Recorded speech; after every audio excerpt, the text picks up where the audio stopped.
Goma, Democratic Republic of Congo. Reuters, Democratic Republic of Congo's government on Saturday ordered telecommunications providers to cut internet and SMS services across the country ahead of planned anti-government demonstrations. Grassroots Catholic activists have called for marches in major cities on Sunday to demand that President Joseph Kabila commit to not changing the constitution to stand for a third term and release political prisoners. Kabila was required by the constitution to step down in December last year when his mandate expired, but an election to replace him has been repeatedly delayed and is now scheduled for December 2018.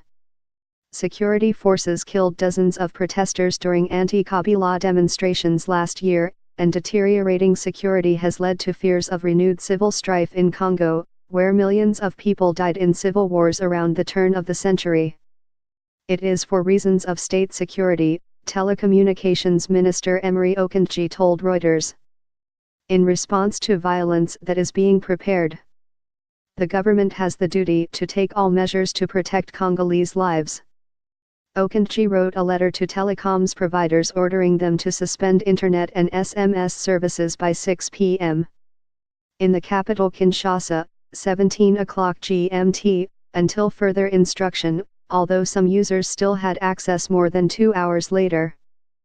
Congolese authorities have banned Sunday's demonstrations, which have been backed by most opposition leaders, and warned that all gatherings of more than 5 people will be dispersed.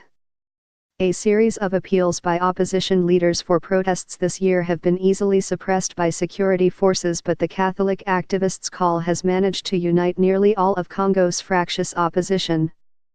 Some 40% of Congo's population is Catholic, and the Church enjoys rare credibility with the public, even though its leadership has not formally backed Sunday's protests. On December 31 last year, Kabila's ruling majority and opposition leaders struck a deal that allowed Kabila to stay in power beyond the end of his mandate but required that the election to replace him be held by the end of 2017. The country's electoral commission, however, later said that was not possible and scheduled the vote for December 23, 2018. Congo's government also cut internet and SMS service during anti-government demonstrations in January 2015 and more recently ordered limits to certain social media access, one of more than a dozen African governments to have done so in the past 2 years. Reporting by Aaron Ross and Fiston Mahamba, editing by David Evans.